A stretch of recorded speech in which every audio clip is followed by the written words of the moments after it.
अपमाने। सुना आप लोगों ने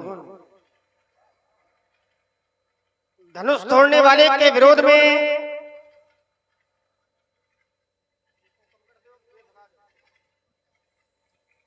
भार्गव श्री परशुराम जी महाराज की एक घोषणा हो गई, जय से धनु तोरा साहस भाव समसोरी मोरा,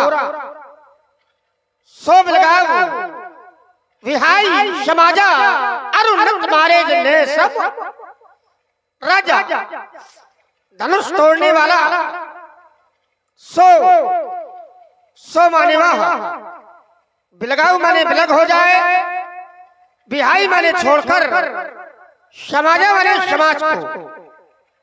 धनुष तोड़ने वाला समाज छोड़ करके अलग हो जाए, और अगर ऐसा न किया गया तो फिर महात्मा जी के द्वारा व्यवहार क्या किया जाएगा?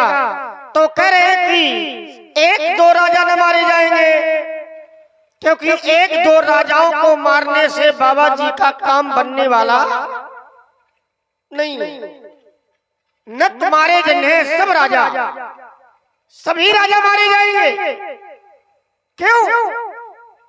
क्योंकि महात्मा जी कह रहे हैं जय शिव धनु तोरा। क्योंकि आज शंकर जी का धनुष तोड़ा गया है। विचार करने लगा, ये भगवान शंकर के हैं, और संसार में जो भगवान का हो गया, भगवान की कृपा जिस पर हो गई, क्या उस पर कोई सांसारिक व्यक्ति विजय प्राप्त कर सकता है क्या? जो संसार को छोड़कर भगवान का हो गया, जिस पर भगवान की कृपा हो गई, फिर उस पर संसार का कोई व्यक्ति विजय प्राप्त नहीं कर सकता है। और ये भगवान के कृपा पात्र थे। भगवान शंकर के नाम से इनका नाम जुड़ा है, तो फिर इन पर धनुष तोड़ने वाले ने विजय प्राप्त कैसे कर ली? ये बात समझ में नहीं आ रही। क्योंकि परमात्मा का एक नियम है, परमात्मा का एक सिद्धांत है, करो सदा तिनके रखवारी। अपने भक्तों की रक्षा भगवान कैसे करते? तो भगवान का नियम है, भगवान कहते हैं मैं अपने भक्तों की रक्षा कैसे करता हूं? तो एक सिद्धांत मिला, करो सदा तिनके रखवारी, और जिमी बालक राखे मां तारी। जिस प्रकार से एक मां अपने छोटे से बालक का ध्यान रखती है, उसी प्रकार भगवान अपने भक्तों का ध्यान रखते हैं। और अगर भगवान का ध्यान इन पर था, भगवान की कृपा इन पर थी, अगर ये भगवान के थे, तो फिर धनुष तोड़ने वाले ने विजय प्राप्त कैसे कर ली? इस बात को लेकर के चलते हैं। महात्मा जी से दो बातें हो जाए। स्वामी जी प्रणाम, और सब कुशल मंगल। देख रहा हूं बड़ा क्रोध है, और क्रोध के मूल में धनुष का टूट जाना है। अगर क्रोध के मूल में धनुष का टूट जाना है, तो महाराज बहुत ही तोड़ी लड़काई, मैंने बहुत तोड़ी। आपने ऐसा क्रोध कभी नहीं किया जैसा आज किया जा रहा है। क्या कारण है? क्या धनुष पर ममता है? और अगर ममता है तो ममता का हेतु क्या है? ममता का कारण क्या है? ममता के मूल में क्या है?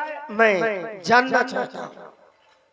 ज्ञानी राजा की समाज में उद्दंडता, अखंडता और विद्वता की आग उगलने वाली राजकुमार, तुमने अपने शब्द विन्यास भाषा शैली परमार्जित भाषा के माध्यम से एक तपस्वी की तपश्चर्या पर तपाक से तड़ाक सा तमाचा जड़ने का जो अति उपक्रम किया है, तुम्हें ज्ञात नहीं है राजकुमार, ये तुम्हारे भावी जीवन के लिए कितना हानिकारक सिद्ध हो सकता है। आइए राजकुमार, जहां से तुमने अपने प्रथम वक्तव्य की प्रथम श्रृंखला को आरंभ किया है, मैं वहीं से प्रारंभ होता हूं। राजकुमार लक्ष्मण ने मिथिला सुधी समाज के अंतर्गत अपना मंतव्य, अपना संभाषण प्रस्तुत किया और अपने संदर्भ में राजकुमार ने कहा कि ये जो धनुष टूटा है ये भगवान शंकर का है, और जो भगवान से जुड़ा है, जो भगवान का भक्त है, या जिस पर भगवान कृपा करते हैं, उस पर कोई विजय प्राप्त नहीं कर सकता। मैं विचार करने लगा, क्या यह सत्य है कि जो भगवान से जुड़ा है, जिस पर भगवान कृपा करते हैं, क्या उस पर कोई विजय प्राप्त नहीं कर सकता? तो विचार आया कि अवश्य कर सकता है। क्यों? क्योंकि भगवान से तो सब जुड़े हैं, केवल धनुष तो जुड़ा नहीं है। ध्यान देना, भगवान से सब जुड़े हैं। संसार में ऐसा है क्या, कौन ऐसा है जो भगवान से जुड़ा ना हो? विचार करो आप लोग। परमात्मा स्वयं कहते हैं, सब मम प्रिय, सब मम उपजाए, और सबते अधिक मनुज मोहि भाए। सब हमारे प्रिय, सबको हमने जन्म दिया, सब हमारे उपजाए हुए हैं, ठीक है। उनमें मनुष्य अधिक हमें प्रिय है। प्रिय सब है लेकिन मनुष्य अधिक प्रिय है।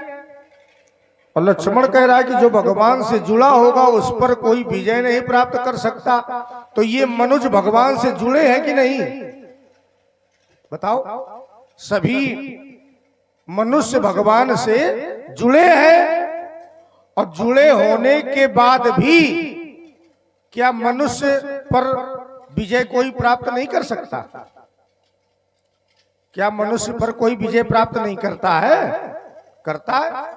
भाई राजा है तो दूसरे राजा पर विजय प्राप्त करता है। युद्ध होते, और जब युद्ध होते तो एक परास्त होता है और एक जीत जाता है, विजय प्राप्त करता है दोनों राजा।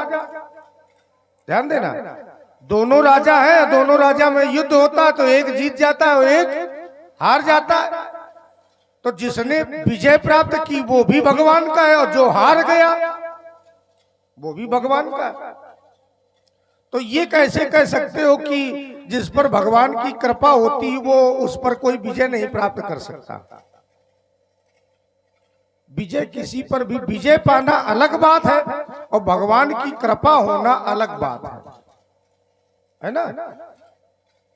भगवान की कृपा जिस पर है वो भगवान का हो जाता है, भगवान की भक्ति करता है, ये बात अलग है। लेकिन अगर आवश्यकता पड़ेगी तो उस पर भी विजय कोई ना कोई प्राप्त कर लेगा, ठीक। तो ऐसा नहीं है कि उस पर विजय प्राप्त नहीं की जा सकती। एक बात। दूसरी बात तुम्हारी आई, तुमने कहा कि बहु धनुही तोड़ी लड़काई, लड़काई में हमने बहुत सी धनुही तोड़ी है। तो लड़काई की बात अलग है। देखो, लड़काई में लड़का कुछ भी करता है, अपने घर में रह करके चाहे जो कुछ तोड़े फोड़े लड़का, लेकिन वही लड़का बड़ा हो जाए, बड़ा होके दूसरे घर में जाए और फिर तोड़ ताड़ फोड़ फाड़ करे। तब जो बाल्यावस्था में कर्म किए जा सकते हैं वो युवावस्था में नहीं किए जा सकते। जो युवावस्था में किए जा सकते हैं वो वृद्धावस्था में नहीं किए जा सकते। युवावस्था का जो बालक होता है, जो युवावस्था यंग होता है, जवान होता है, वो दौड़ सकता है। लेकिन क्या वृद्धावस्था वाला दौड़ सकता है? नहीं दौड़ सकता। तो अंतर है, अपनी अपनी अवस्थाओं में अलग अलग कार्य किए जाते हैं। लड़काई में तुमने धनुही तोड़ी है तो उनका विषय अलग है, और ये धनुष टूटा है इसका विषय अलग है। धनुही और धनुष इसमें भी अंतर है। तुमने धनुही तोड़ी है और यहाँ धनुष टूटा। धनुही माने छोटी और धनुष माने, भाई शब्द बता देता है कि हम छोटे हैं कि हम बड़े हैं। तो इस पर भी विचार करो राजकुमार। रह गई बात इस धनुष पर ममता, तुमने कहा इस धन पर ममता के हेतु, तो राजकुमार लक्ष्मण हमारी जो ममता है धनुष पर, वो धनुष के माध्यम से भगवान से जुड़ी है हमारी ममता। भगवान कहते हैं संसार में 10 प्रकार की ममता है, लेकिन ये जो 10 प्रकार की ममता है ये ममता ग्राह्य नहीं है, ये त्याज्य है। जननी जनक बंधु सुत दारा तन धन भवन सुहृद परिवारा। भगवान कहते हैं सबके ममता ताग बटोरी, मम पद मन ही बांधु बर डोरी। ये जो 10 स्थानों पर ममता है इसको एक मन रूपी धागे में बांधकर हमारे चरणों में समर्पित कर दो, है ना। तो हमारी जो ममता है वो भगवान के चरणों में समर्पित है, क्योंकि हमारी ममता भगवान के धनुष से है। अस्तुरे न बालक काल बस बोलत तो ही न संहारी, और धनु ही सम त्रिपुरार धनु विदित सकल संसार। आइए महाराज, आपने हमारी बात को सांसारिकता से जोड़ दिया। आप या तो हमारी बात को समझ नहीं पाए और या तो फिर समझने का प्रयास नहीं किया। आपने कहा कि एक राजा दूसरे राजा पर विजय प्राप्त करता है। हाँ बिल्कुल करता है, पर मेरी बात सांसारिकता से नहीं जुड़ी। मैंने कहा था जो संसार में रह करके भगवान का भक्त हो गया,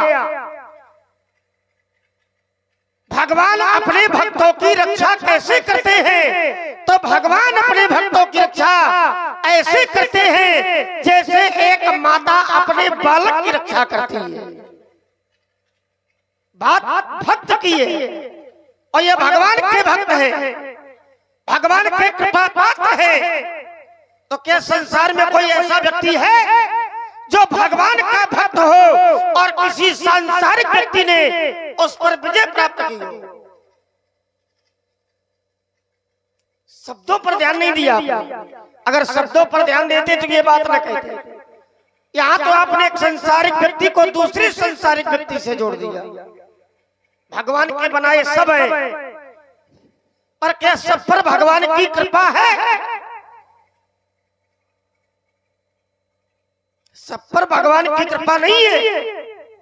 जो भगवान के मार्ग में चलता है भगवान उन पर कृपा करते हैं। देखो दया सब पर है। अखिल विश्व या मोर पाया, तो सब पर मोर बराबर दाया। दया सब पर है, लेकिन कृपा सब पर नहीं हो सकती है, और दया और कृपा में अंतर है। तो हमारी बात भक्त की थी कि जो संसार में रहकर भगवान का भक्त हो गया उस पर कोई संसार का व्यक्ति विजय प्राप्त नहीं कर सकता। आइए एक उदाहरण से मैं आपके बात को काटे दे रहा हूं। जैसे राजा अम्बरीश भगवान के बहुत बड़े भक्त थे। एक बार महात्मा दुर्वासा ने राजा अम्बरीश को मारने का प्रयास किया। कृत्या नाम की राक्षसी को उत्पन्न कर दिया, और जब ही महात्मा दुर्वासा ने राजा अम्बरीश को मारने का प्रयास किया, और राजा अम्बरीश भगवान के बहुत बड़े भक्त थे, तो भगवान ने क्या किया? भगवान ने अपने भक्त को बचाने के लिए महात्मा दुर्वासा के पीछे सुदर्शन चक्र छोड़ दिया, और सिद्धांत बन गया लोको वेद विदित इतिहासा, और यह महिमा जाने दुर्वासा, जो अपराध भगत का करई तो राम रोष पावक सो जरई। तो वहां भक्त शब्द लगा है, शब्द पर ध्यान दीजिए। और यही मैंने पहले भी कहा था, आपने ध्यान नहीं दिया। तो यहाँ सांसारिकता से हमारी बात नहीं जुड़ी, क्योंकि ये सांसारिक नहीं है। इन्होंने संसार से वैराग्य ले लिया है, इनको संसार से आसक्ति नहीं थी। संसार को छोड़कर ये भगवान के हो गए, और जो भगवान का हो गया फिर उस पर कोई सांसारिक व्यक्ति विजय प्राप्त नहीं कर सकता है। विषय वस्तु ये है, तर्क यहाँ होना चाहिए। आइए दूसरी बात, आपने कहा कि मेरी ममता भगवान से जुड़ी है। मेरी ममता भगवान से जुड़ी है, तो ममता भगवान से जोड़ो, ये अच्छा है। पर जो आधार है आपकी ममता का वो है धनुष, तो ये भगवान का है, ये भगवान नहीं है। तो आधार और लक्ष्य जो होना चाहिए और वो भगवान होनी चाहिए, ना कि धनुष। तो आपका जो आधार बना है ममता का वो धनुष बना है, ना कि भगवान। और जब आधार ही अच्छा नहीं है भैया, जब नींव अच्छी नहीं है, तो बताओ क्या मकान मजबूत होगा?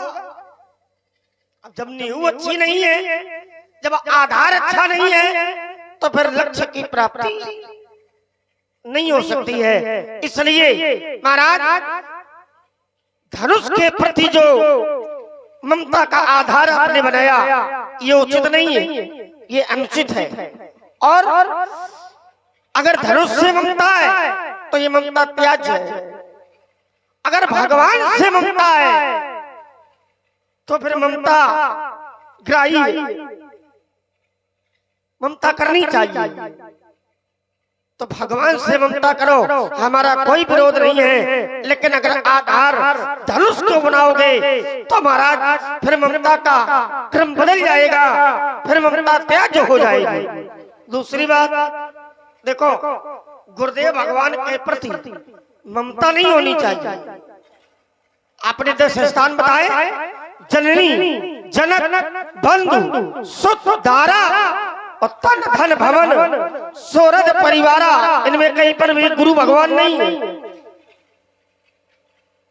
इनके प्रति ममता नहीं होनी चाहिए। गुरुदेव भगवान के प्रति ममता नहीं होनी चाहिए। गुरुदेव भगवान के प्रति आस्था होनी चाहिए। गुरुदेव भगवान के प्रति विश्वास होना चाहिए। गुरुदेव भगवान के प्रति भक्ति होनी चाहिए। इसलिए महाराज गुरुदेव भगवान है आपके शंकर जी, तो शंकर जी के प्रति आपको श्रद्धा, भक्ति, अनुराग, वैराग्य होना चाहिए। इसलिए पुनः विचार करने की आवश्यकता है। अपनी वाणी पर मैं अल्प विराम देता हूं। राजकुमार लक्ष्मण, तुमने कहा कि सांसारिक ममता त्याज्य है और परमार्थिक ममता ग्राह्य है। सांसारिक ममता क्या है? जननी जनक बंधु सुत धारा। और परमार्थिक ममता क्या है? देखिए, ममता कोई गलत वस्तु नहीं है, ममता तो भगवान भी करते हैं। अभी अभी लक्ष्मण ने एक अर्दाली पढ़ी, जिम बालक राखे महतारी और करऊं सदा तिनके रखवारी। भगवान कहते कि मैं भक्तों की रक्षा ऐसे करता हूं जैसे माता करती है। जैसे माता अपने बालक पर ममता करती है, वैसे भगवान भक्तों पर ममता करते। तो क्या ममता त्याज्य है? क्या ममता गलत है? अगर गलत है तो भगवान क्यों करते? तुमने कहा कि गुरु पर ममता नहीं करनी चाहिए, तो भगवान शंकर केवल गुरु ही नहीं है, हमारे पिता भी हैं, हमारे परमात्मा भी हैं, हमारे इष्ट भी हैं, हम उनके उपासक हैं।